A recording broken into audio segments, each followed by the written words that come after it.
Hello everyone, today in this video we will fight against the Adam's character of our world around us, and this time we will see that old sayings, old proverbs are true. They are true because they originated from the generations, so in terms of time scale, they are generated through centuries of experience of many people, billions of people before us. So there is some real, I would even say, using a better word, genuine wisdom in them.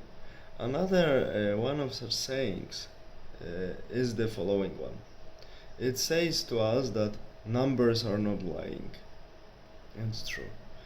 Numbers are not lying even today, because despite all propaganda we have in media about the recently intensified conflict between gangsters ruling Ukraine and Russian armed forces that are stationing in this country, we see that despite Western help, of course, conflict is prolonged, losses on both sides are larger, but one can also see that military aid given to Ukraine by Western powers is not so big in terms of absolute numbers.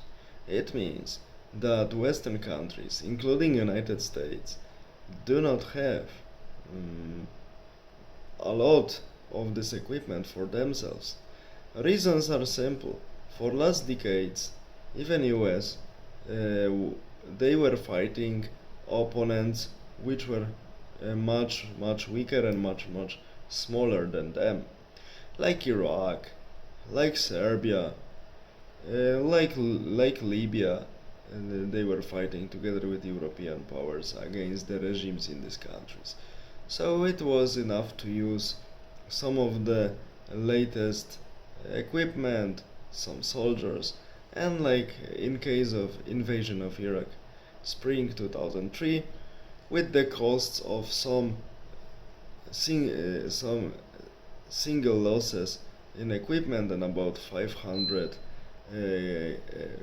casualties among human personnel, so soldiers, entire country like for instance Iraq was conquered. Later, with occupation and keeping this country under administration, it was a problem. And then for next 8 years, real casualties, like about 5,000, and real losses in equipment came. But this is a different story. To defeat such smaller and weaker opponent, one didn't need much equipment, and one didn't need many people to be involved.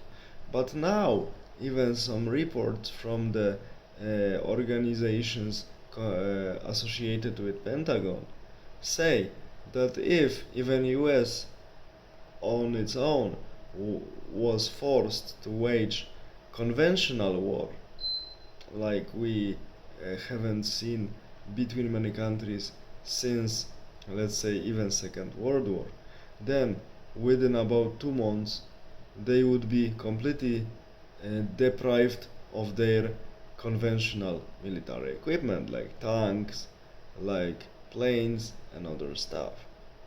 So we clearly see that when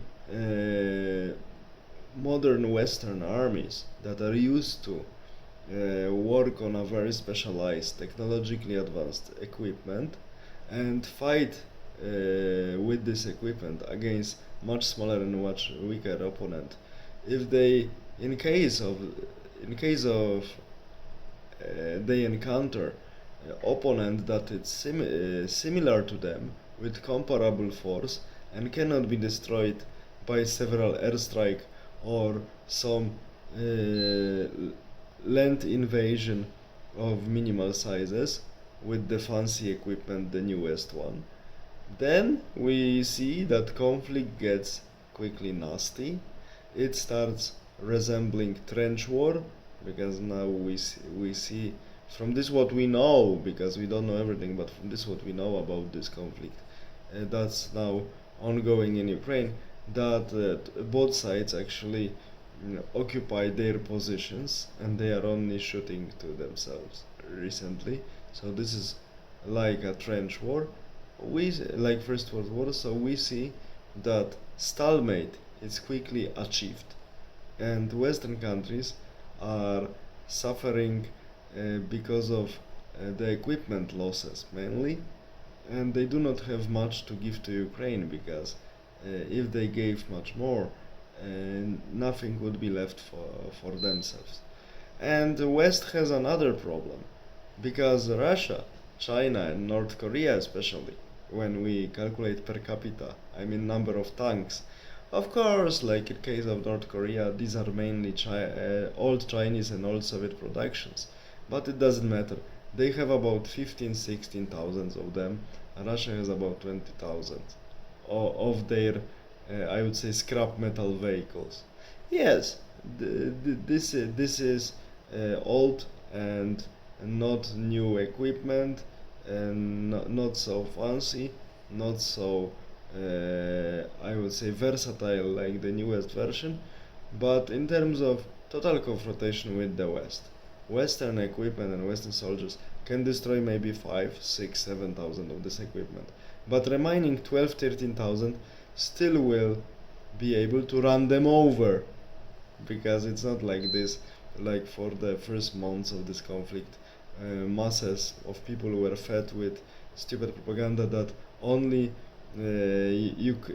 Russians suffer losses, and Ukrainians are inflicting huge losses to the Russian forces. No, both sides lose people, lose equipment. So as I said, you can destroy it of such lousy post-Soviet, post-Chinese equipment, 6-7,000 maybe with Western capacities, but the remaining tanks will simply run you over, and their soldiers are ready to die, ready to fight to much larger extent than spoiled and completely not used to the effort and sacrifices Western soldiers. They are used to their good salaries and lazy life. This is the problem. So we see that another old people's saying, or let's say proverb, is true, that numbers are not lying, and simple algebra very often can tell you the truth.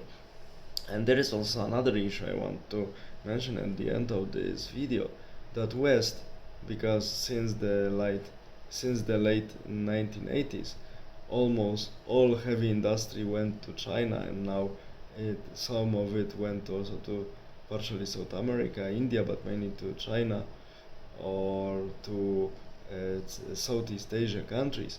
So West, to build their own equipment in appropriate numbers to wage normal conventional war, would have to rebuild its steel industry. For steel industry you need specialists, you need to restore technologies, and it takes years. We can say what we want, but Russia and China still they preserved their own steel industry. Maybe it's not the newest one, maybe it's not the fanciest one, I mean the technologies they use, but it's there. So when there is a need, they can produce their own equipment to wage conventional war. West cannot do it. These are these realities. I leave you with this all thoughts, and I wish you have many nice reflections. Take care, have a nice day.